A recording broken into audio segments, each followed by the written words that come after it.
All right, what's going on, guys? Mr. C here with lesson 8.5. We're going to be doing adding and subtracting rational expressions. So let's go ahead and just jump right into our first example, right, which is going to be this guy here.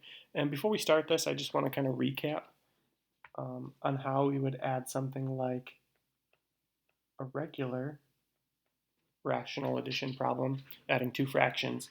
We're going to add these two things. Okay, you can't add fourths and thirds because they're not the same. It's like trying to add x and x squared. They're not the same terms.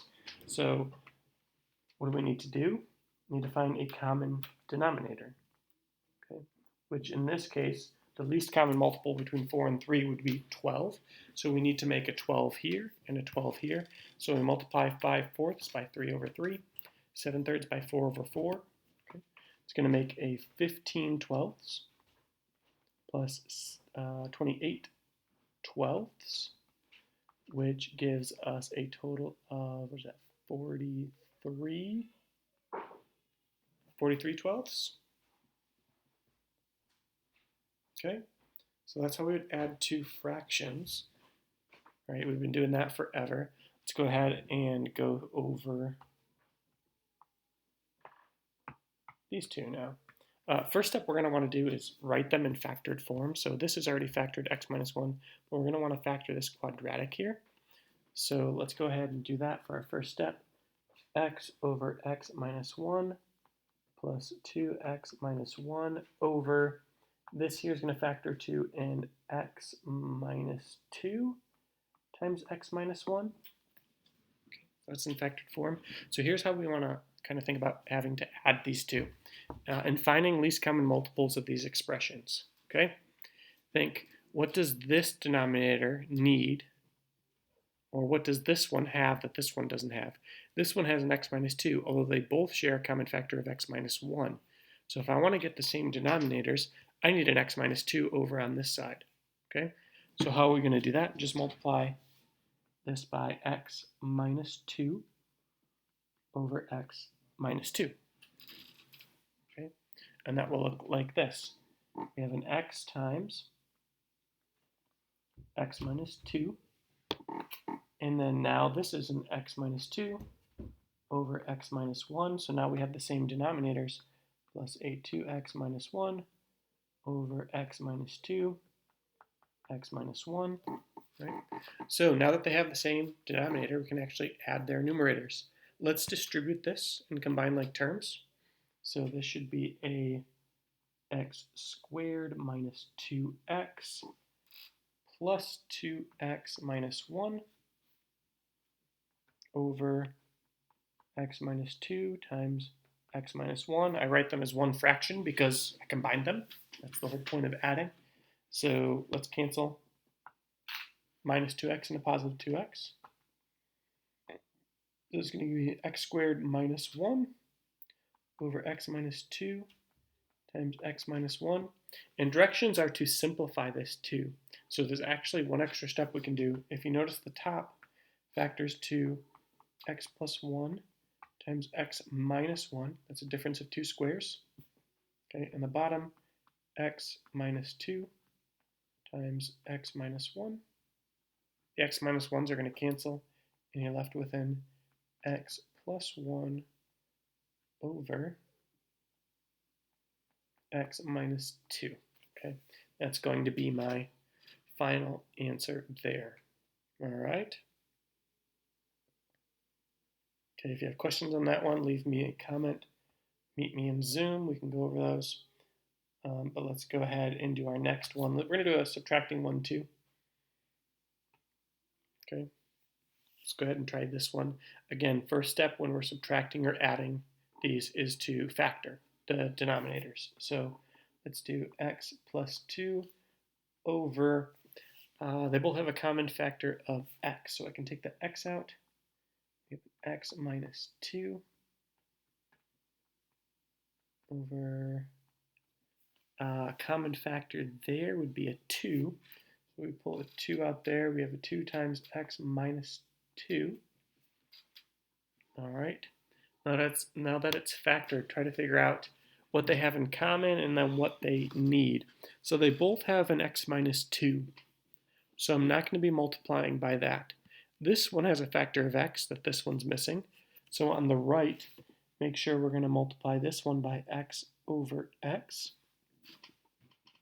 Okay. This one has a factor of 2 that this one is missing.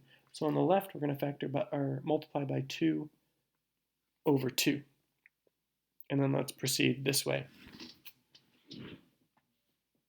If I distribute this 2 to the x plus 2, remember it's not just 2 times x, it's 2 times the full x plus 2. It's like there's parentheses there. So this is going to give me a 2x plus 4, right, over 2x times x minus 2 minus, this is an x times x plus 2 over, if we want, let's distribute that. Let's go ahead. X times x plus 2 would be an x squared plus 2x over 2x times x minus 2. And you can see they have common denominators now, so we can combine them. One thing we want to make sure not to do is only distribute this negative to the x squared. We're technically subtracting this whole thing. So this negative goes to the x squared and to the positive 2x there.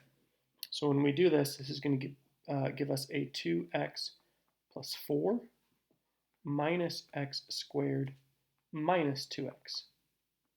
Okay, over 2x, x minus 2. So let's combine some like terms on the top. I can lead with the negative x squared, so negative x squared. 2x's are actually going to cancel, and that is a plus 4 over 2x times x minus 2. The top is actually going to factor, it's a difference of 2 squares. So if I was to factor out a negative on the top, okay, I could do this x squared minus 4 now, which I hope we can recognize that as a difference of 2 squares now. So this is going to equal negative, we have an x plus 2 times x minus 2 over a 2x, x minus 2. The x minus 2's will cancel, and you'll be left with a negative x plus 2 over 2x. Okay, and that's going to be our final answer there. All right. Let me know if that went all right. That's going to be the end of today's lesson. If you'd like to continue on, go ahead and continue watching the video. And we are going to go over complex fractions, which are complex. Yes, so stay tuned. Give me a moment to get set, and then we will continue on.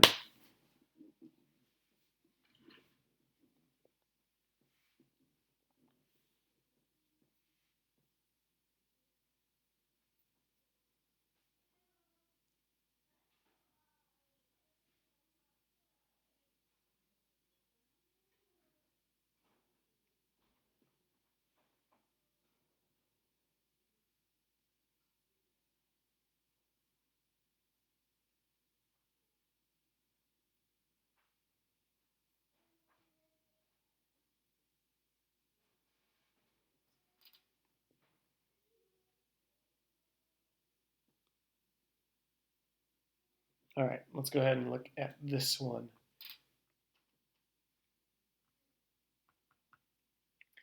We have 1 over x plus x over y divided by 1 over y plus 1. And the directions are kind of weird. We're just kind of teaching you how to deal with these complex fractions. Yeah, so let's just go ahead. The directions are what is the simpler form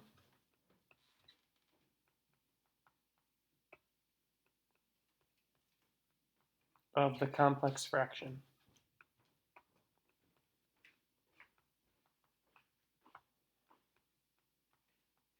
Before we continue, I'm going to go ahead and mention, like, what is a complex fraction? I know this probably looks scary and complex. You understand what that means. So what is it? What's required for something to be a complex fraction? Um, so notice my largest ratio, or my largest line here, is this one, okay? All right. So I technically have a ratio here, okay? It's kind of in two parts, okay?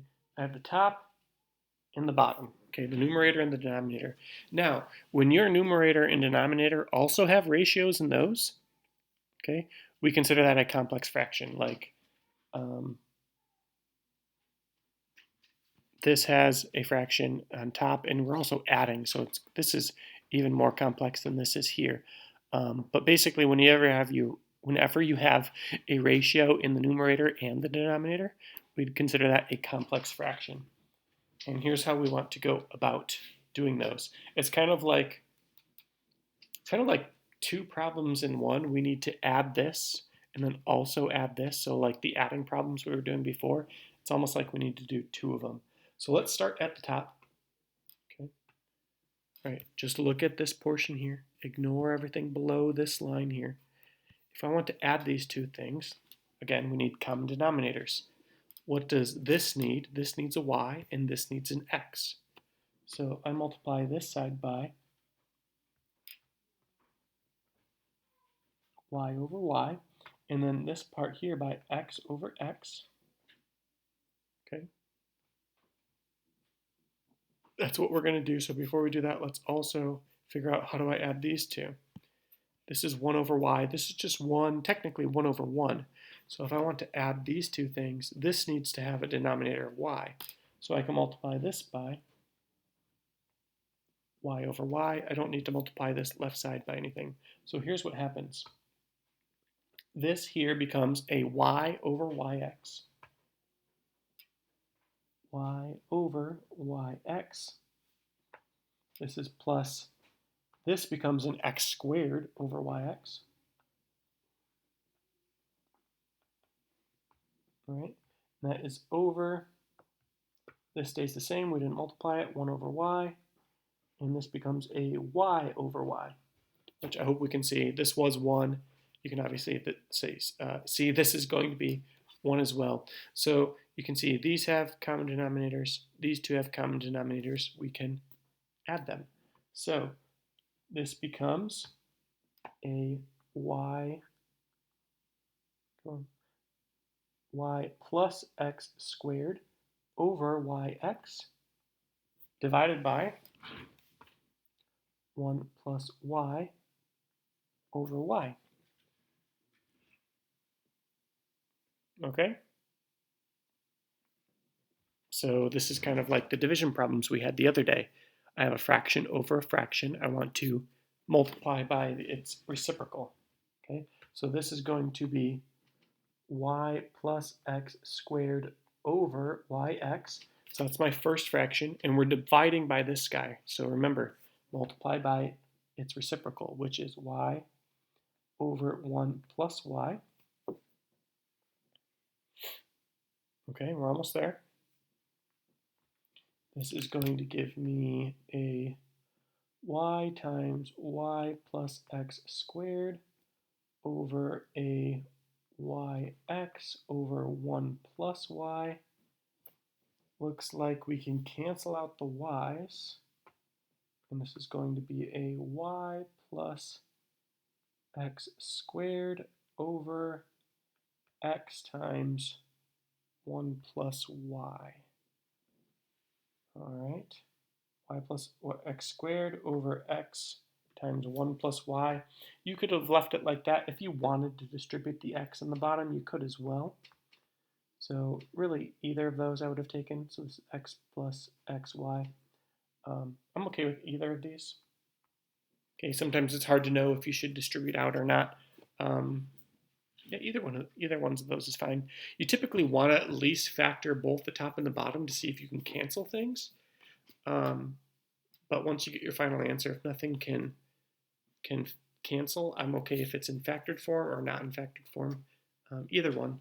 So I hope you followed that one all right. I know complex fractions can be a little intimidating at first, but with a little practice, you guys will be okay.